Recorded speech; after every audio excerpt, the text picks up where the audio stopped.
Booyah, and it's time for the Game Sports Podcast. It's your host, David McCaig Jr. The Game Sports Podcast is powered by 91N and featured on Spaces. 91N is a YouTube channel where you can check out video editions of the Game Sports Podcast, and Spaces is through Village Media and Sue Today, where you can check out the game on the hockey and the sports space of Spaces. Wherever you're enjoying, make sure you are following along and interacting along, especially when it comes to interacting. The world of social media is a big place now. TikTok, Instagram, Facebook, at the Game Sports Podcast. Give us a search, check us out, interact with the clips, whatever it may be. Make sure that you are tuning in to the Game Sports Podcast. And do not forget, January 2nd is our 10th birthday for the Game Sports Podcast. Previously, Coffee with the Coach in 2015. So we've actually been around over 10 years, but with the official name, 10-year anniversary this year. And we got a big 10th anniversary birthday present for the show, but also for you, especially for those that have been around and following the show for over a decade. We appreciate that, of course. 3 segments today. Top shelf at the beginning. As you see, Brendan's ready to start chatting. We got Connor Henderson for Strike Zone, and we got Justin Hykel for In the Pocket. You'll hear that there's no Chuck-a-Puck this week. Trudeau is getting a vacation day today. Had something come up, so we will not be talking anything major, Junior, but don't worry, we got you covered when it comes to the ice, because we're going to be chatting NHL, the national level, but we are going to be predicting something big for you today, and we'll get to that momentarily. Now, I'm going to introduce, that's the quickest introduction I've done, even though it was a minute longer than I wanted it to be. Brendan, my friend, kicking off, stick handling, shooting the puck off here on Top Shelf, whatever analogy you want to use, my friend. How's it going? Doing great, my man. I would like to start off by saying, where in the world is Alex Parr? This guy, if you've been listening to this podcast for a while, Alex Parr is one of our line mates. He has been MIA since June. I even tried calling the guy the other day. I love it. Didn't pick up, no call back. Where in the world is Alex Parr? Make a thumbnail, put it on the captions. We got to find this guy. I think he's so beaten down from being a Leaf fan that he refuses to watch and talk about it. Which, frankly, Parr, I'll just say it, that's BS. We need you. We need your perspective. We need your take.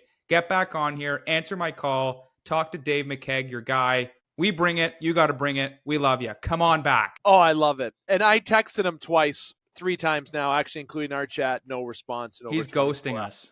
100% pure ghost, and it's unfortunate because that's a original family member of the show right there. And I know, given we don't just talk Leafs, we talk all hockey, but the thing is, the perspective of all 3 of us, you need that line mates together right now, and we don't have that. We're shorthanded. We're on the PK right now. We're on the PK. You know what? You just mentioned about the anniversary for the Game Sports Podcast, which is awesome. I only joined a year ago, I guess. So it's been around for, 10 years? I think maybe to get Parr back, you should give him some swag or something. Entice him back for 2026, McCaig. I love that you mentioned swag, because we will have swag in the new year. It's official. I get one? Oh, you get one for free, too. Isn't that awesome? Oh, wow. Okay. All right. A little sweater toque action. How's that sound to you? A little toque. 100% down for that. I think it'll make my January more bearable. Do you want to do team building exercise and make mitts together? I'm just kidding. No, not particularly. That will definitely not entice Parr to come back on the podcast. You never know. Okay, you put a little bit of WWE wrestling belt or logo on there, the guy might show up for a little bit of wrestling stuff. And that's another thing. I miss chatting wrestling with Parr, but we're talking hockey right now. I won't get too off point. Yeah. Look, we'll get back to it. Parr, get your ass back here. How's that? I'll just get to the point. Put it on the thumbnail, McCaig. Get your fill in the blanks back here. Now, NHL news, just going to go around the horn on a few points, notables. So we got Tyler Seguin likely out the rest of the year with an ACL injury. Big news out of Dallas. That's a loss for the forward piece there in Dallas.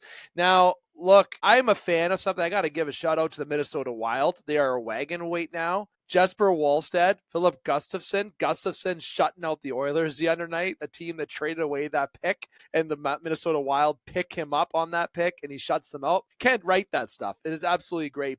if I am Minnesota, I'm licking my fingers about these prospects you got going on. Even though you paid Kaprizov the bag way too much, Bill Guerin, I got to say right now your goaltending is looking pretty good. Maybe a little trade bait there, just saying. But you know what? The National Hockey League nowadays are going with 2 good goalies. That's common theme now. It's not the way it used to be with Martin Brodeur playing 70 games and you got Corey Schwab playing 12. It doesn't go that way anymore. So that's the second piece of news. The third piece of news that I want to mention, look, Jordan Binnington. There was a little bit of an exchange at the bench with his coach. Jordan Binnington's a very animated guy, okay? The guy is not shy of getting in the tussle. He's not shy to chirp. He's not shy to tell you how he feels, and that's the Canadian goalie right there. A little spoiler prediction for you. Kind of just gave it away who I think will be the goalie, but I think it's the least surprise out of everything. But those are the 3 just news reports I want to go around with the National Hockey League, Brendan, that I wanted to just point out to the viewers and listeners. Just a little side news. We are recording Wednesday on December the 3rd, a little bit off schedule for us, but any news that you want to bring up that's a hot topic for you, my friend, before we transition to the other content we have planned? Well, not so much a hot take or anything, just more of the NHL standings landscape. Like you look at it right now, and the only other word I can describe it as is drunk. That's it. There's nothing else. There's nothing else. It's just drunk. Like you can call it chaotic and, many different words. But there's one Canadian team that's in the playoffs right now, and it's the Ottawa Senators currently, right? And in a couple months, it's going to do a complete 80, right? Yep. And I think really the only team that should scare the league is the Colorado Avalanche. You look up and down the Eastern Conference, it's a toss-up. There's no one team that is playing lights out. Colorado has 1 regulation loss, which is incredible, right? Wagon. It's unbelievable. And lucky for Canada, a lot of those guys are Canadian, McKinnon, Just an FYI. Just an FYI. Yeah. They'll be going to Italy in a few months, tearing it up for Team Canada. But yeah, it's drunk, the standings right now. I think Dallas and Colorado, they're legit. I mean, Tampa's always in the running, but I don't think they're good as they once were. And no one in the Metro really scares me as well. If you look at the Leafs right now, I mean, it has been so back and forth in terms of, I love hearing Leaf fans. Like one day they're ecstatic, the other day they're trying to mail it in and find a different sport or team, right? And McKenna, right? But it's interesting because, they go on this road trip. They desperately need it. Everyone, I heard all the stats, but why do they want to go on the road? They're 1-6. I'm like, they're human. They need to get away from the city. They need a way to get away from the journalists. A bunch of things, right? And look I don't think they've played up until the Florida game. I don't think they actually played that well. They scraped out a win against Columbus in overtime, right? Yep. They laid an egg against the Capitals, right? They blew a 2-0 lead, and they put up a touchdown against the Penguins. But I also think Hildeby made some really big saves. Pitt was in it early on, and then it was kind of just the floodgates open. So it's like, okay, like it almost looks better than it actually has been. And then the game yesterday against Florida, no, it's not going to make amends for the game 5 and 7 losses in the second round last year. But you take advantage of a decimated, injury-riddled Florida Panthers hockey team. And the Leafs, I watched it start to finish, and it's amazing what can happen when you skate your bag off, you play a full 60, and you're hard to play against. It's something that Berube has been stressing all along. And the problem is the Leafs show you a glimpse of that's it, where fans are saying that's the Leafs, right? That's the Berube effect. The problem is it's almost like looking at a Wendy's Baconator, right? Advertised, and then you get it, and it's like, I don't think it's actually that good. So that was like the advertised Leafs, right? And then, you start eating it, and it's like, oh, they only gave us 2 strips of uncooked bacon and a, otherwise cheap, gross burger. But as advertised, it looks good, right? They need to be, where am I going with this Baconator analogy? I already got my mouth watering. Yeah, I already got your mouth watering. They need to be good on every bite, right? Every bite, right? They gotta have some. They gotta have some bite to their game. And not every game is going to be perfect. But you look at teams like Florida. Yes, like eventually they're going to lose some air because they've gone to 3 straight cup finals. But you know what you're getting from them every night, even if it's an L, right? You know what you're getting. right? But the Leafs just need to find that level where it's not a significant drop off. They gotta be just steady, more consistent, right? Like it's not going to be great for 82 games, but that type of play is. I thought that was an A+ effort last night. Their best game of the season, and full credit. And if you're Berube, it's a big sigh of relief. But now it's like you got Carolina tomorrow, right? And then you got the Habs at home to maybe get some revenge against the game in Montreal a few weeks ago. And So move up back in the standings to get back into a little bit of breathing room to get back into the picture and not try yeah, not to look. Yeah. yeah, You know, yeah. Sorry, you go ahead, I Dave. looked at the, and this might be a mean take because the guy got 2 points yesterday, Stetcher. But you look at their rosters, but you look at Stetcher, Mermis, and Myers playing. I read a comment that said you got 3 defensemen that would clear waivers. Thought that was funny at the time. Thought that was pretty. I get it. I understand, fans. I understand. There's Leaf fans are funny. That's all I'll say. That's the word. They're tricky. As one, it's tricky. But you know what? Those are type of guys that you got to insert in the lineup. Injuries happen. Tana's out. Carlo's out. You've battled injury all year too, just like Florida with Verhaeghe, Tkachuk, Barkov. Barkov might not be back all year. It seems like. Watch game 1, he'll be out if they make it. Where I almost can't believe I'm saying if they make it. There's no way that they don't make it, right? But nonetheless, on my point, you battle injuries throughout the year, and good teams find ways to win, Brendan. That's the point. Doesn't matter, injuries or not, players not. If you are truly a good hockey team, unless you're missing your entire 4 lines and your entire 3 defensemen core, like you basically got your AHL team up, and you're playing with your AHL team for 3 months. Other than that, if you're a good hockey team, you find ways to win. And I love the way you called it drunk, the standings, because it's crazy right now. None of this would have been predicted, but you got to think the sales are going to get blown. Something's going to change. The wind's going to change here a little bit as the season goes on and as the Christmas holidays come up and that break happens going into the new year. Yeah, like the Panthers at the bottom of the East, everyone's like, maybe they're taking. Yeah, of course they're taking not even a step back. It's a blip because they've been to 3 straight Cup finals and have won back-to-back chips. Florida will be in the playoffs. Like Florida will be back. Like you said, Barkov, it's going to be a bit.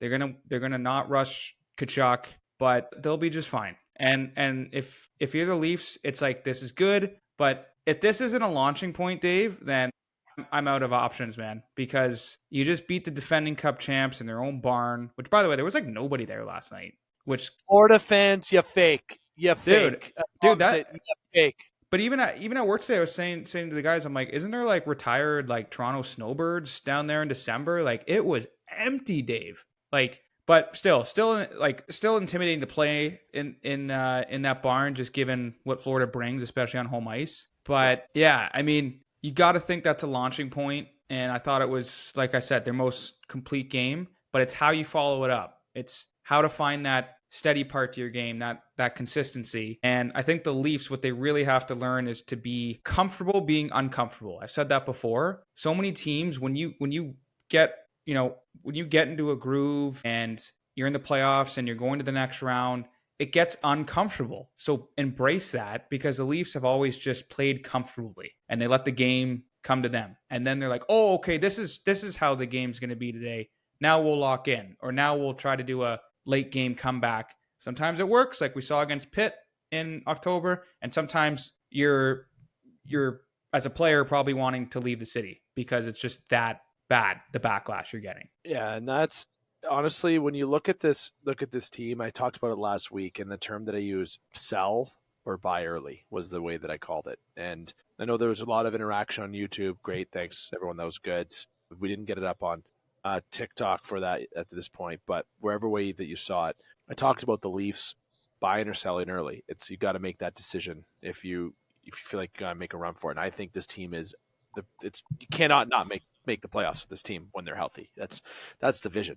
But you have someone like Calgary. You got the Nashville Predators, these teams that are, that I don't see this playoff selling early. And I mention that because I think the Leafs, despite when healthy and showing the glimpse of that brilliance, there's still pieces that they need to add. And I say they need a top 6 forward. The Michelli project is not working, in my opinion. Obviously, a guy can't even make the lineup. So they had a top 6 forward, if not a top 2 forward on the team. But that's gone. But top 4 defensemen, top 6 forward, then I think that's where you can beat a team or become close in a series against a healthy Florida Panthers team. But also Carolina Hurricanes looking pretty scary. But when I look over to a team that makes a Stanley Cup final from the West, there's a lot of teams. Colorado's looking really good. Dallas are looking great. You can never count out Vegas, of course.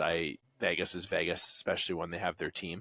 So if this is a team, this is where you got to decide. You're at the road. Okay, we start off with struggles. It's still early. You can rebound from it and get to a better point.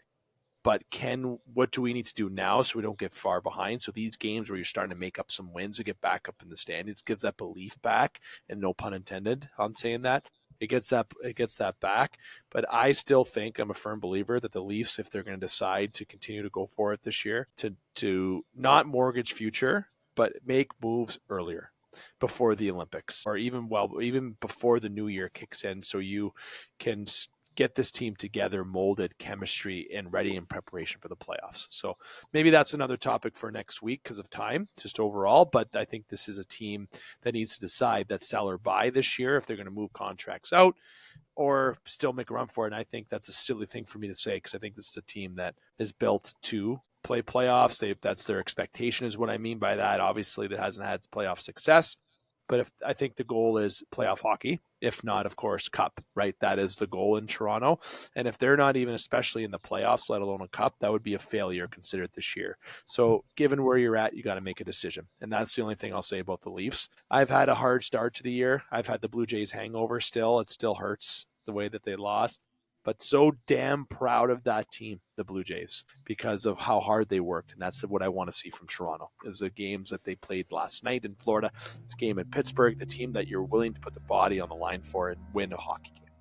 So, Brendan, just because of time, I want to transition to our projection for the Canadian Olympic team, baby. This is a conversation, okay? So for the next couple weeks, we're going to do projections for particular teams. We're going to do Canada. We're going to do Sweden. We're going to do Finland. We're going to do the United States. We're going to cram as many teams as we can, but we're going to do for sure the teams from the 4 nations all together on. And if we can expand from that, we will, given time, even if we have to put it all into one episode and one segment later for your interaction. But of course, we're starting with Canada. This is where we're located. They won the 4 nations, just to remind you. And also, I think, and this is no bias, I think Canada has the most interesting, intriguing opportunities on how to build this team more than any other team.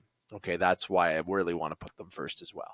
So, Brendan, if you're all set, I want to give you the floor to go through your forwards, go through your D, and your goalies. Who is Team Canada going to be in Italy this year? What team are we going to see on that ice? Okay, I have the better question I think we should address, because we know the locks on Team Canada. Okay? Yes. Instead of rhyming off all these players that we know are going, let's address the big debate right now. Short answer, is Connor Bedard going to make the roster? Yes. I'll list my roster. I'm going to, just for purposes of just interaction, I'll say my roster, but Connor Bedard makes the team. Yes. Okay. I don't think he does. I think if you're going to take one kid, it's Max Celebrini. I think Connor Bedard will be there eventually, but you look at the guys at the helm that are running the show, like Doug Armstrong, right? He wants to keep the old boys there, old boys, if you will. He wants, obviously, his elite offense and elite scorers up front, but Connor Bedard, I don't know if there's room for him, because you look in the bottom 6, Armstrong wants the rugged guys that can go through the mud, go through the slime, like Scheifele, Marchand, and Wilson, maybe Hagel, even Bennett, because you know what Bennett brings. He was a Conn Smythe winner. Bedard, yes, he's 3rd in league scoring right now. I don't know if he really fits the mold for me. And I could be crazy for saying that, but I don't see him. I'll say it crazy. I think he deserves to be there. I don't see him there yet, man. We're okay. Here's a question. Who are you taking out? Who am I? You know what? Honestly, that's a very good question. That's the thing, right? You know, I'm trying to look, because I have my roster kind of just written out given how it is. So that's where, you know what? I'll say it. Okay, then we'll just wrap up from there. So roster, forwards, D, and goalie. Dave McCaig's predictions for the Canadian Olympic team. Forwards, and I'm going to go by lines. I made lines. So when I give you lines, the names, these are lines together. Sam Reinhart, McDavid, Marner. Crosby, McKinnon, Bedard.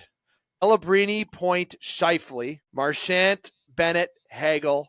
with Cirelli and Jarvis as your two spares. On defense, I got Makar, Taves, Theodore Morrissey, Parenko, Harley. Harley's a stud. With Harley for Doughty sure. as the extra. Doughty is the extra.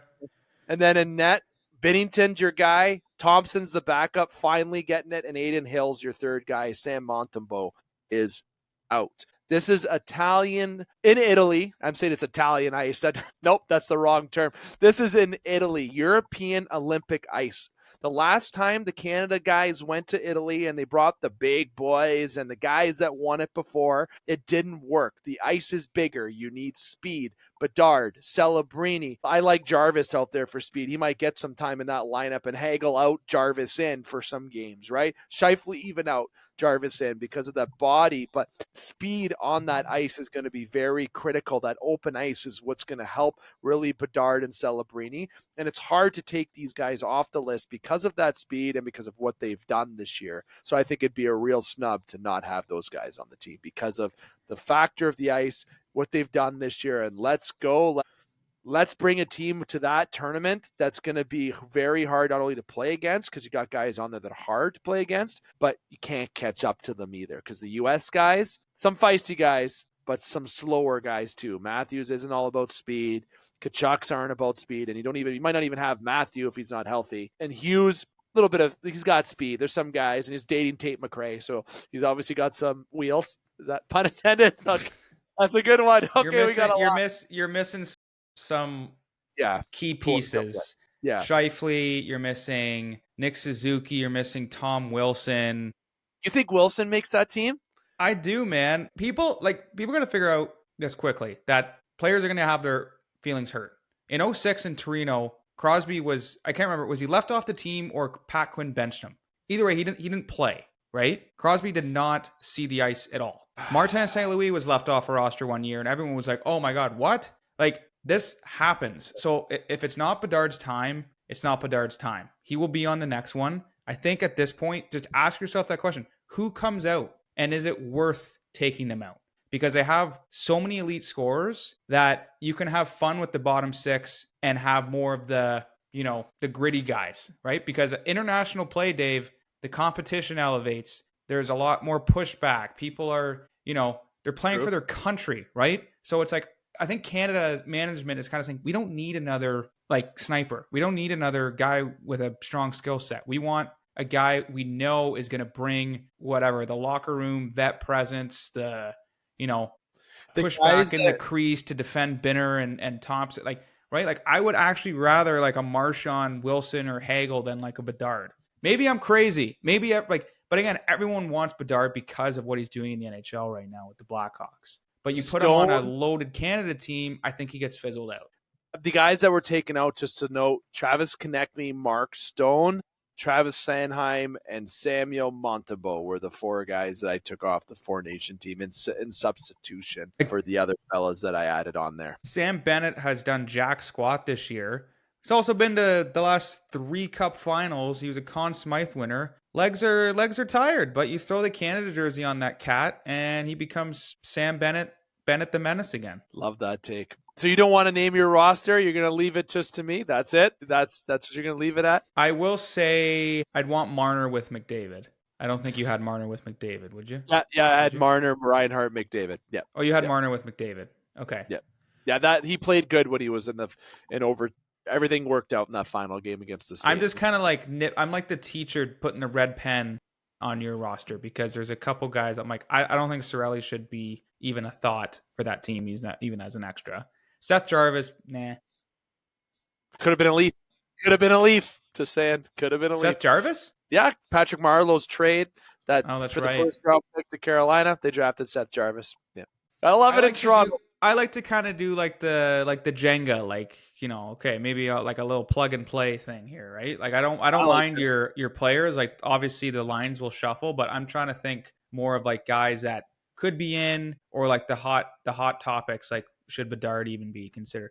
I have heard through some insider information, that's all I'll say, is that Mac is going and Connor will be left out.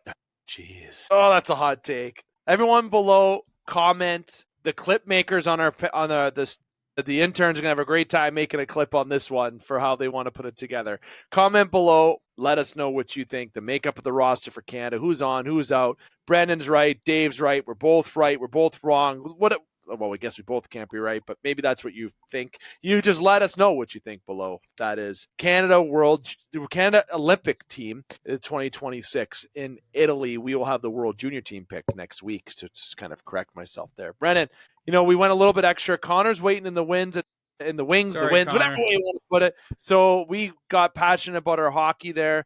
Brennan, my friend, I want to say thank you very much. Next week, hopefully MIA Parr is back on the roster and our line mate for... You know what he is? He's Dennis Rodman. He just goes to Vegas, and we need to go get him.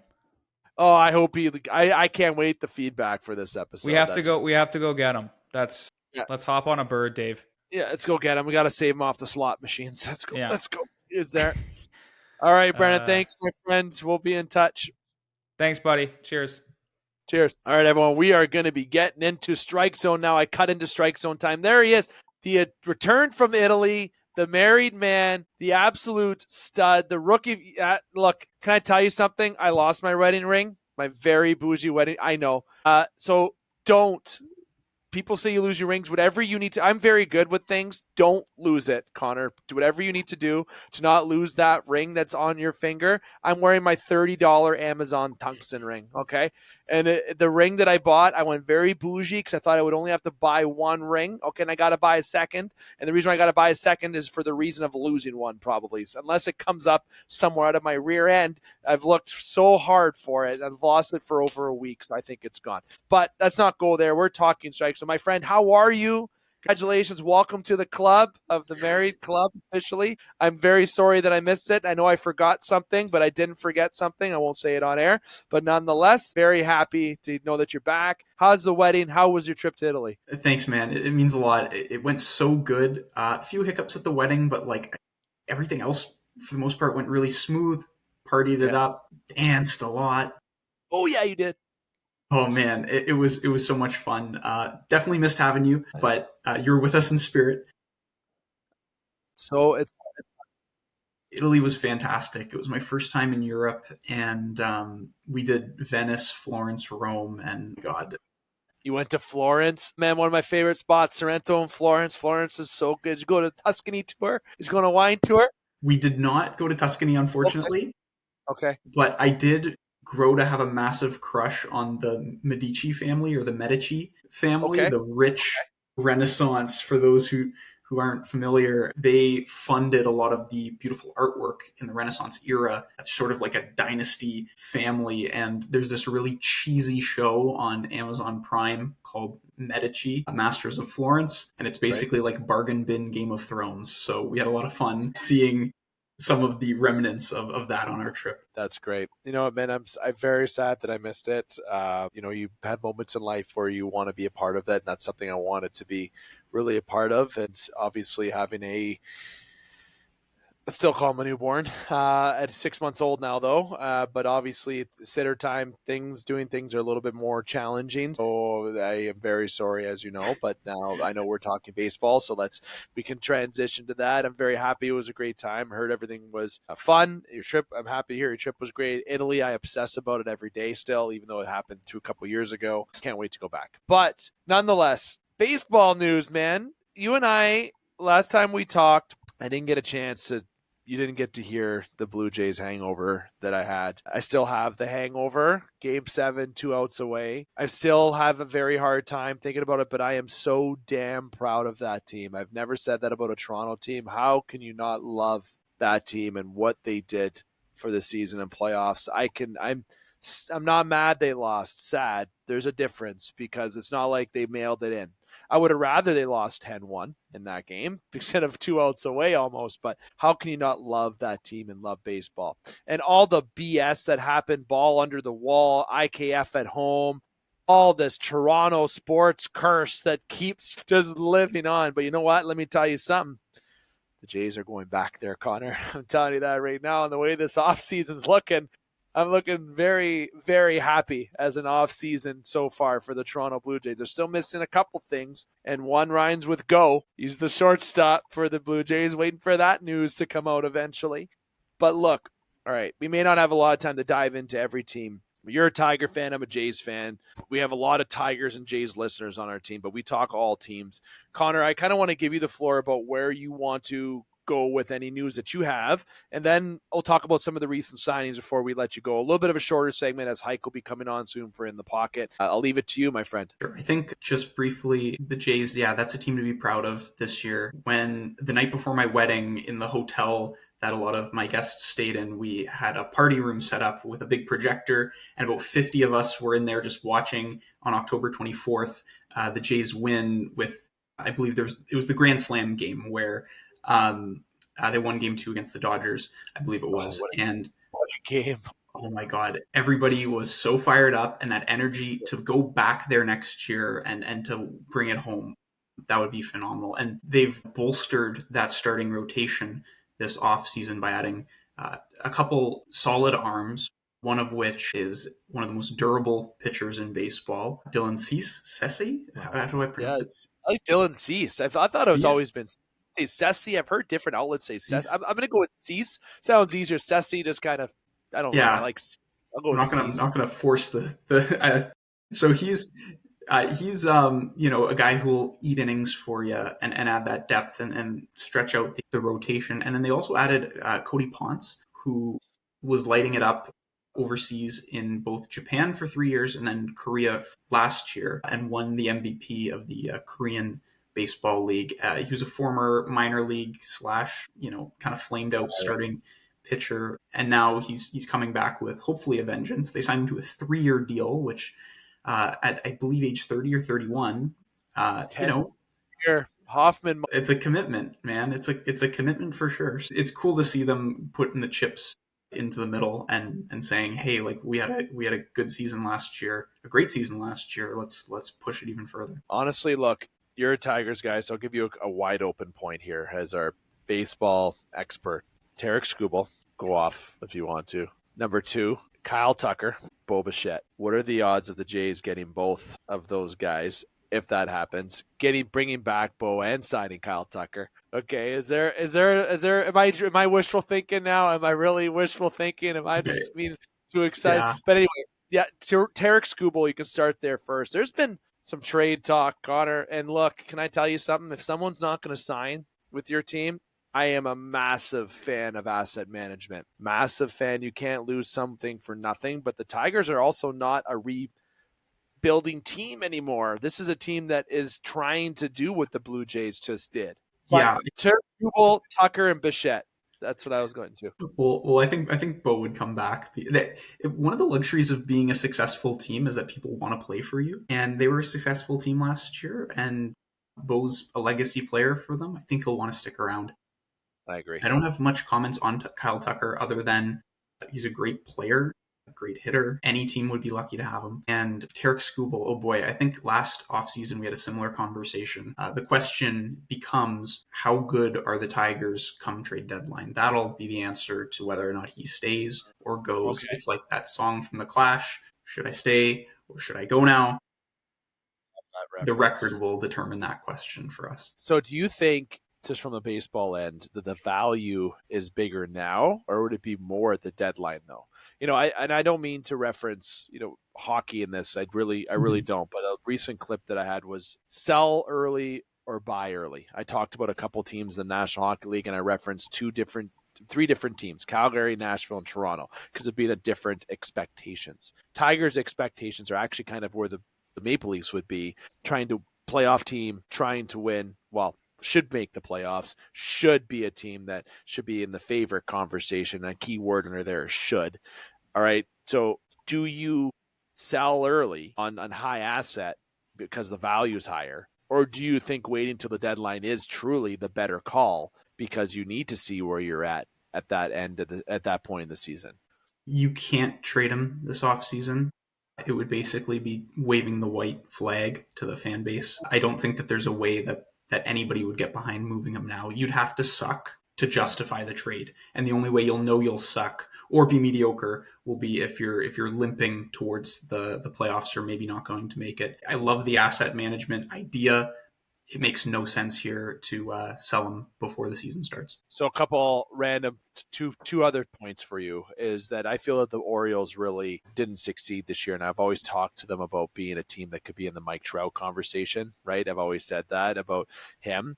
So in terms of some players, I'm gonna pass off a couple pieces. So obviously Mike Trout, one player that do you think will he stay in LA or will he be traded? Paul Skeens. I know the answer has been Skeens, Pittsburgh's not trading him, not letting him go. That's what they've said. I don't believe everything I read. Okay, Pittsburgh, I feel like, and when I hear Paul Skeens getting traded, it just screams Yankees to me, which is so unfortunate.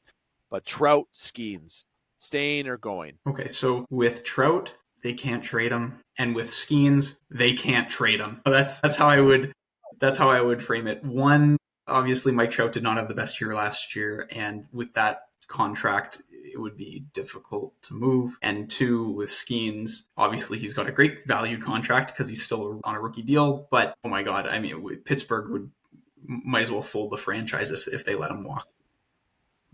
That's a good point. Now, the last thing, I have a free agent list here that I was planning on rhyming off and predictions where to go.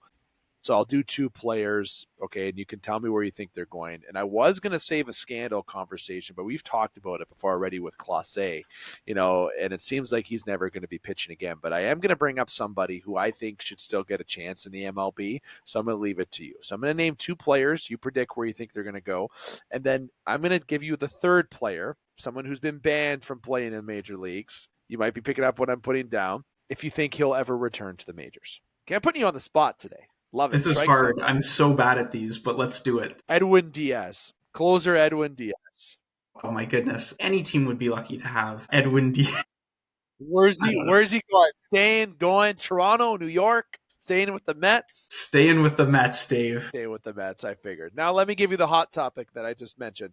Kyle Tucker. Where does he go? I think he's going to go where I'm not sure. I'd have to check everybody's books first. But Kyle Tucker's a guy who I remember when he was drafted, I was really big into following MLB prospects at that point. He was a former first round pick. And he's one of those guys who immediately showed impact, and for good reason. He can completely just mash the ball, had success in Houston with that rise with Carlos Correa and Bregman when those guys were all coming up. What's that, sorry? And Springer, your best friend, who you, I believe, once challenged to a sprint down first base. On one of our older shows, I think you said you could beat him there. I think I did say that. He just signed, and then he blew out his leg or something. Then not anymore. Let me give you some. I think Clase should consider signing with the TGEM Pandas. I agree. Yeah, I agree. We need a closer. It's not me. I'm not your answer. Okay, the Pandas need a closer. Kyle Tucker will be a Blue Jay, saying it. Bichette Tucker, open the books, Rogers. Let's go. Keep opening up the books, baby. Love it. Okay, the player I want to say before I let you go, Trevor Bauer. Oh, no, Trevor Bauer. He's washed. He's so washed. I'm sorry. Love that. I just love his social media. Like, I don't know if you've ever seen his social media. He's so good on social media. Like, I think it's hilarious what he does. There's all these. He's got to be a guest on the show sometime. There's all these videos of him like giving pitching tips. And one thing I love is that he says everything with like 100% confidence, even if it's not quite like you're like, is this true? But he says it with such conviction and his chest. He's a guy who, you could write a book on the story that happened there. Probably should have been pitching in the MLB a couple of years ago. Probably should not be pitching in the MLB right now. Guys throwing balls in the stands from the mound. Remember that? He's not. He's pretty nuts. He fits the mold perfectly for the Yankees. I think that would be great. Just kidding. Oh my goodness. Connor, my friend, thank you. It's been a good time catching up. I love it. I think we're going to have a very busy offseason here, Connor. Okay, especially when it comes to the Jays and Tigers. So there might be some more offseason appearances by yours truly, and that being yours truly, for some strike zone chat. So, I love it, because usually when the World Series is done, I'm like, okay, because the Blue Jays, Tigers, even the offseason is really quiet a lot. A lot of these bigger names are going earlier, which we don't see a lot in baseball. So that mold is changing. So we might be seeing your beautiful self a lot more this little off season, which is so exciting. Love it. I'm excited. Have a good few weeks until I see you next time. Hike, Good to see you again, buddy. And hope you guys have a good show and a good rest of the night. You too, man. And congratulations again. Welcome to the club. Thanks, boys. Appreciate it. Yeah. Have a good night, Connor. Perfect. All right. So that's been strikes. And I put him right on the spot, Hike. You know what? It's not as bad as when Butch Davis put you on the spot with the Cleveland Cavaliers general manager. But I don't even remember who the general manager was at that time, to be honest with you. I don't either now. 26. What was that? That was a while back. So we'd 2017, 2018. I didn't know that. 2018 Cleveland. The 2018, who was the GM? I'm going to look right now. Like, I wouldn't have guessed this if you get Kobe Altman. Yeah. What chance did I have? That's on, and guess what? Live radio, Hike. Live radio. Yeah, I know. We love it. We had some. I weathered the storm, though. We had some times. That one would be a good one for the archives. That's for sure. Got to find that. That's on Podbean somewhere. Now, Hike, look, we're going to get into In the Pocket. And In the Pocket, to remind everyone, we are partnered with Sports Center Bar and Grill, Sault Ste. Marie, Ontario's best sports bar, Sault Ste. Marie, Ontario's best sports bar multiple years in a row, but also best wings in town. Look, Frank and the family there at Sports Center holds a close heart and a close place in our heart. And I've been telling you live since 2015, if you count Coffee with the Coach. And again, if you know, with Coffee with the Coach, that is a real archive for you. If you can tell me what coffee, you know what? Look, I'm going to say this. If you're listening up to this point, and, I know people listen to podcasts in different segments now, but if you went up to this point for the full 40-some-ish minutes and you know what Coffee with the Coach is, and you're not on Podbean, can't be on Podbean. Don't say it on Podbean, because I know there's a lot of vintage listeners. I don't mean age. I mean classic people that have been around since we were starting off. If you know what we are from TikTok, if you got here from TikTok, sorry, you're listening on Spotify, you're listening on Amazon, YouTube, or viewing on YouTube. If you know what Coffee with the Coach is, comment below. I really want to see if you know who hosted Coffee with the Coach and what it was. That would be really cool to see that in the comments. So you know what? That would be really cool. I'm banking on people who have no idea what Coffee with the Coach is outside of Podbean. Okay, and that's just a known fact. We didn't start going to YouTube till a lot later. So that's a little setup for failure, but a little quiz. So 10-year anniversary, Hike. January 2nd will be our 10-year anniversary, and we have a birthday present for viewers and listeners then, because of a lot of updates coming with the show on our 10th birthday. But one thing that has been there from the start is Sports Center Bar and Grill and In the Pocket. That's always been there. Yes, In the Pocket's 1 year behind that 10 years, but since we started doing stuff in the Soo and at Sports Center for 9 years, we've been doing this segment, our longest running segment. Like, oh my goodness. One cup, one phone. Okay? That's all I'll say as well. Okay? If you know again, you know. Hike, let's talk football, my friends. Last week, very interesting week in the world of football. The Steelers had a little world of hope for a couple quarters. And then you got Mike Tomlin getting booed off the field and saying fire Tomlin, which I think is idiocy. Just so everyone knows that as a Steeler fan, that is so dumb for somebody who's been around for 20 years and been nothing but loyal and with this process in Pittsburgh. Not his fault that they're where they're at, okay, in the standings this year. You lost to the Bills, who have been almost arguably a Super Bowl favorite for me for the last couple of years. You're playing 500 football, a little bit struggles, but booing Tomlin off the field, that's my sign to you. I don't agree with that. But that's my only feedback for the week. And the Vikings really sucked this week. They forgot they were playing football, and they were playing hockey. They couldn't score a goal, if you will. They couldn't hit a home run, if you will. If you couldn't hit a basket, if you're talking basketball, and they couldn't even hit a field goal if you're talking, or get a safety. They couldn't get a touchdown. They decided to not show up and play any offense against the Seahawks, losing 26-0. So you know what? There was a lot of snoozers last week, Hike, is my point to that. So if you look at week 13, Steelers got 7 points. You got the Vikings that got 0. The Titans got 3. The Browns got 8. I know your Colts didn't play the greatest against the Texans, but at least they got 16 points. So there was...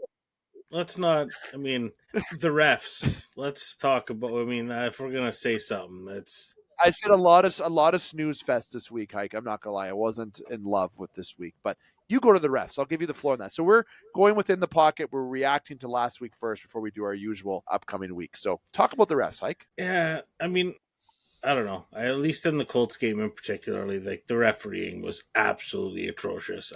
Last week, they're calling touchdowns for the Chiefs against the Colts that aren't... The guy's not even in the end zone, but sure, it's touchdown. He's hanging out with the cheerleaders in the back, but it's touchdown. because it's Kansas City. So whatever. This week against Houston, extra point doesn't not even close to we'll give it to them. Whatever. Might as well have an extra point. You need a point? Take the point. No big deal. Game clock runs down. You get a couple extra Mississippis in there once it hits 0. Shouldn't that be a delay game? No. I gave him a second. What do you mean you gave him a second? It's pretty cut and dry. 0 penalty. No. I communicated. Communicated what? That it's a penalty? Like what's going on? Like I don't know. I mean, and there was a couple bad ones. Well, the Colts got a pass interference in our favor. And the ball was nowhere. The people in the first row could have caught it. If it's not a catchable ball, it's not a pass interference. You didn't interfere with anything. The ball wasn't close. So I don't know. We go over this over and over again, at least once a season. I put my conspiracy theory hat on here.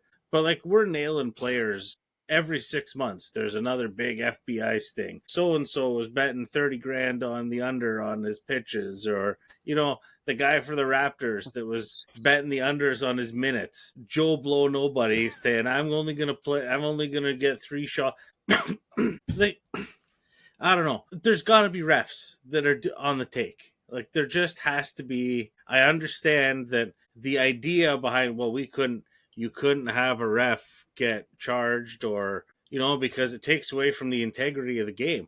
Well, doesn't shitty refereeing and the product take away, you have at game after game where your people are questioning the outcome in the media and everything, and maybe that's the point. Maybe they get everybody talking about it. Like me sitting here ranting about it. But you can't you can't say integrity of the game and then put that out there. It's like, I'm worried about the integrity of my dinner. Here's a Delicious pizza. What is going on? I mean, I know I'm not the only one. I know there's other teams. It's interesting because you feel that these games that these happens to, the Chiefs are highlighted a lot, right? Because of who they are, a lot of the side. But the debate has been, does artificial intelligence refereeing, so AI refereeing, make sense? And you know what? If you type something into AI as a report, I want to give some people, I shouldn't say someone, just in case. I think people need a piece of advice that to really review what the AI tells you, because they make spelling errors, and as someone who has been in the field of studying the differences between artificial intelligence and not, I know when something's Chat GPT or Copilot. I know when it's that. Okay. And maybe I can use it myself to make my emails more concise in terms of when it comes to the 91N emails that are sent out for the podcast and getting guests on this show. But jokes aside, I say that because AI isn't going to be perfect either. They're not at that point. So the human element's what I enjoy more. But 0 means the play's done. You gotta snap the ball. The ball. No, not you don't have to snap. The ball has to be snapped by the time that 0 hits. It's got to be hut. Ball's out. 0. That's where my head's at. In the end zone, 2 feet got to be in the end zone. Okay, you got to have the toes. You got to have the feet in there. Hines Ward against the Cardinals, Super Bowl. That's a touchdown. That's not in the back row when they're playing with the Dallas Cowboys cheerleaders talking about what you having for dinner. That is refereeing. There's stuff that things are missed, and then there's items that okay, all right, that's hard. It's not definitive. And I sit here and we're talking with Connor just recently about the IKF. Isaiah Kyer-Falefa with the Blue Jays, sliding at home. He was safe. I'm sorry. He was safe at home. If he would have went hands first, the Blue Jays win the World Series. But what does replay check for you? That Will Smith had his toe, like a little hair touching the plate. Don't know where I saw that hair. Don't know where it was. Even replays are not definitive when they seem definitive. So we just don't understand the background of everything. So my thing is like taking the scenic route to this point is I want to see behind the scenes what the hell the video people are saying, and not because they know Netflix is there or Prime or Disney or Crave or HBO or Paramount Plus or this streaming service or Honolulu or whatever the heck it's called. I want to be able to see in real time behind the scenes what they're thinking and why. So I want to see that piece, but I also want to know what the referees are talking about in their circle, what they're thinking, okay? Because what I think about is Tim Peel. He's a friend on my Facebook page, so I'm going to watch just in case you never know. I'm not chirping. I want that to know that. Everyone to know that. He was a referee that evened out a call in Nashville, and he got caught saying that on microphones, okay? Things happen. Justin, you're right. There is stuff. Tim just got caught. They're not getting caught. for some And like reason. my I won't disagree. I think things are happening. Is my point. But how do you miss some of these calls? Like, how do you miss some of these calls? my frustration is like I get some calls are open to interpretation. You can only call what you see, but there's certain things that are just cut and dry. Like it's you have to make the calls that are right. Like I'm not saying that like it's what definitive when like the play clock hits 0, that's a delay of game. When the guy doesn't have 2 feet in the end zone, that's not a touchdown. Those are the ones you should be getting the gimmies. And when you're not getting the gimmies and then the calls that are being made after that are way worse, like there has to be something. There has to, okay, well, this referee crew's been demoted to college for the rest of the year because they need more training. Or, like there has to be in the ranks of referees, there has to be some sort of shame, or like is there no competition? If these guys are making the best calls, they're getting the best games. Like there's got to be, I'm not trying to crap all over the refs, but there's got to be some sort of like system in place where if you're saying you're the best league in the world, you should probably have the best referees in the world. If you want to trade me to ref because of the way they're getting paid, I would fully invest my life into doing that. So like it's a well-paying job. It's a job where you're working one game and you're traveling to different games, but really I think it's a very enjoyable career and occupation where you get very well compensated.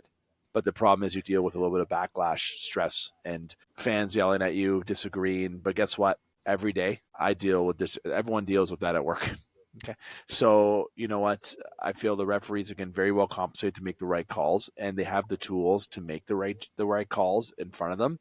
Even those tools are not the greatest, but they can at least help, if not 99.9% of the time, make a justifiable call and make up calls. And I think it delays the momentum in the game. But in vital moments of the game or at any point in the game, anytime there's a turnover, anytime there's a change of possession, anytime there's a certain play, those change outcomes of the games. Every little thing changes an outcome in a game. It doesn't matter what sport you talk about. Get the calls right. And I don't mean to crap on the refs either. I got people that are in refereeing programs and they're good refs. I know a lot of good refs more than not good referees. But the point of my story is set them up for success, train them right. And I agree with you. If they're not working out, you got to train them. You got to do other things with them. Now I feel like I'm talking about that. I'm at work, but it's so true. It's like that job.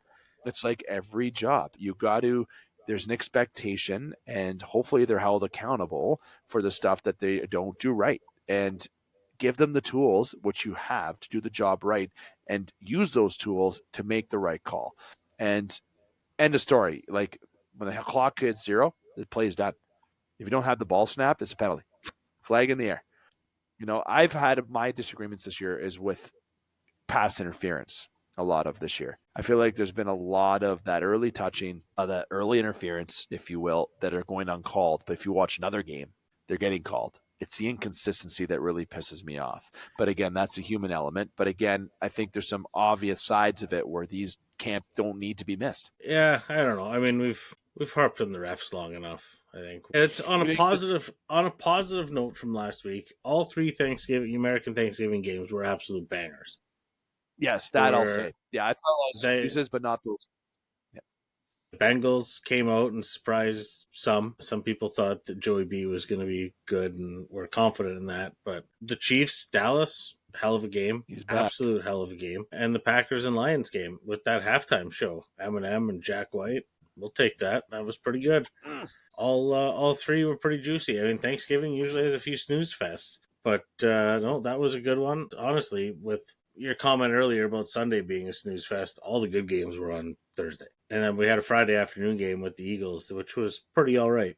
And then the Leafs played at 5 on Friday, which was fantastic. For good those day. That were off. Good sports day. I'm glad that you took vacation that day or took time off. It was well deserved. I'm responsible. I am a responsible employee. Now we're hitting week 14. Very pivotal week. We're getting near the end. You got 14 up to week 18. We're getting close. Already 14 weeks of in the pocket. And we've went 14 weeks without EJ being here.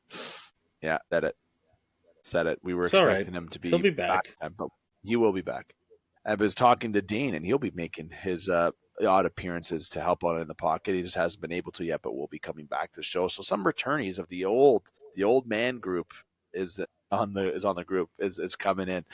but we are in week 14 hike. We didn't get to other points of week 13 just because we decided to vent about the referees, but we're going to transition over to week 14. I'm going to give you the floor because we got some standings to update and we got some games to pick. Yeah, so where is it here? Catching up on the standings as of this week. So I am still in first place.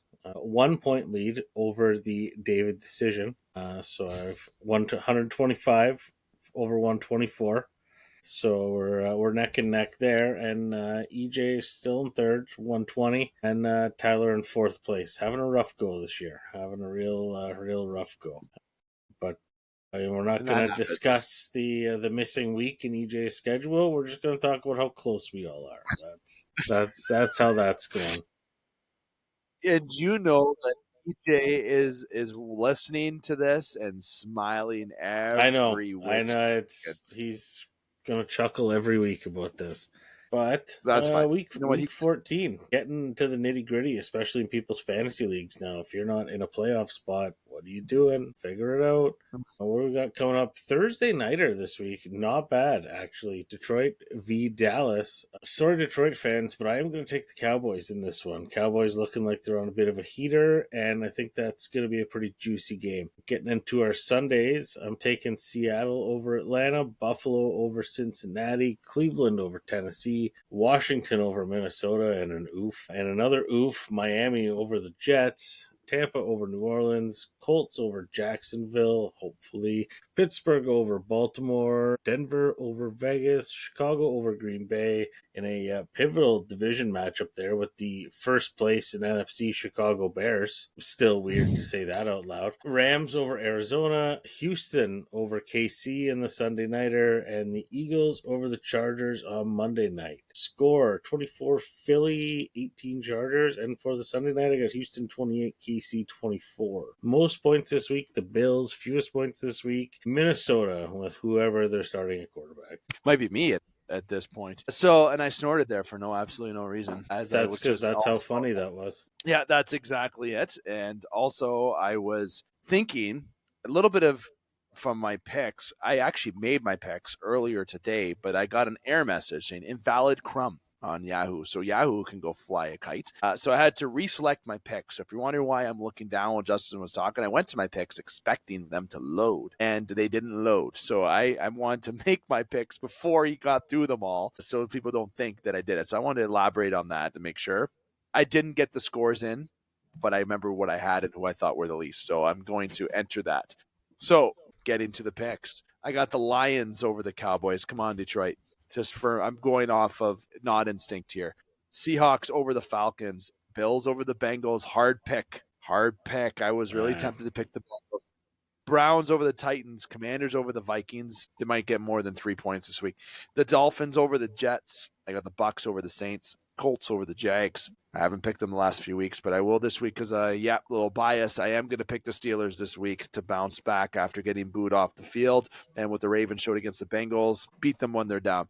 I got the Broncos over the Raiders, Bears over the Packers. Bears are for real.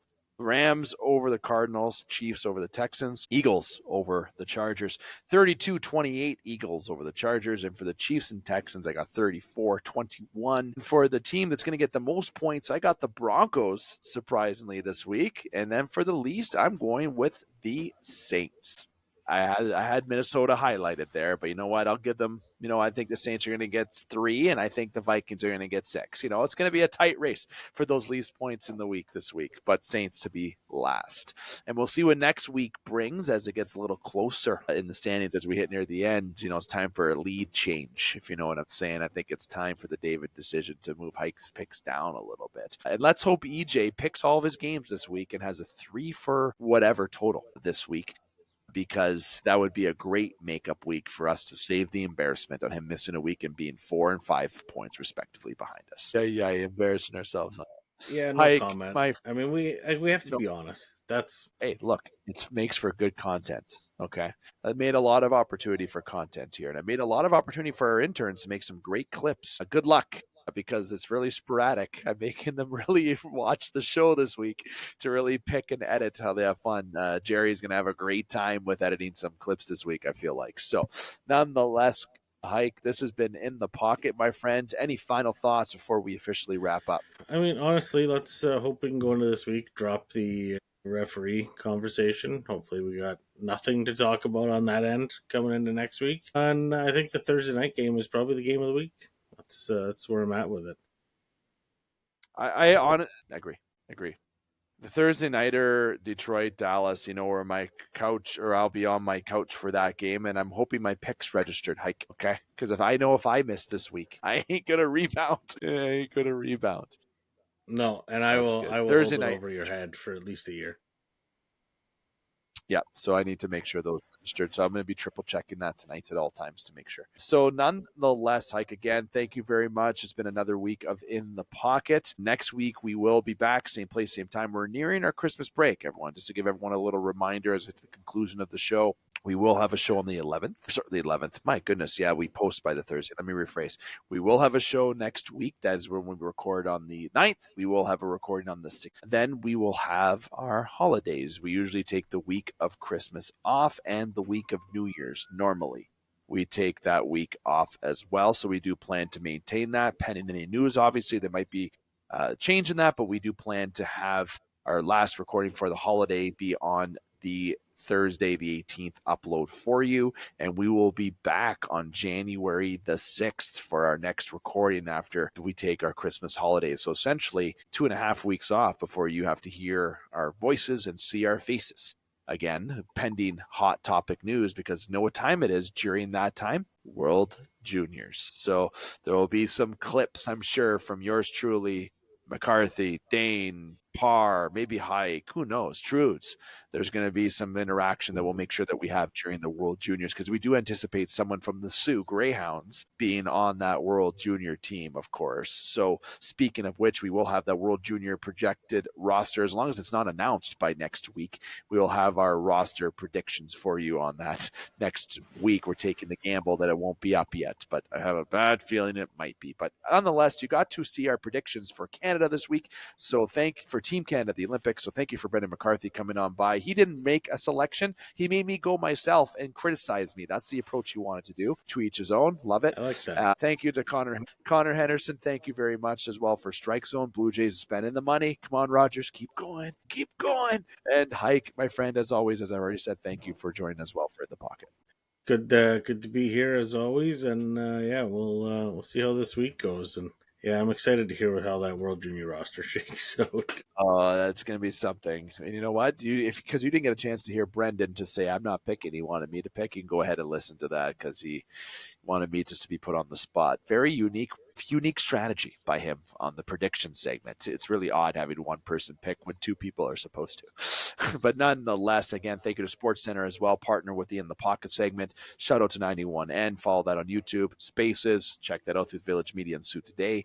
And until next week, Dave McCaig, on behalf of Justin, Brendan, Connor, the whole family here on the game, we're here to remind you to keep your stick on the ice, swing your bats, catch touchdowns, drain your threes, and shoot your shots. Booyah.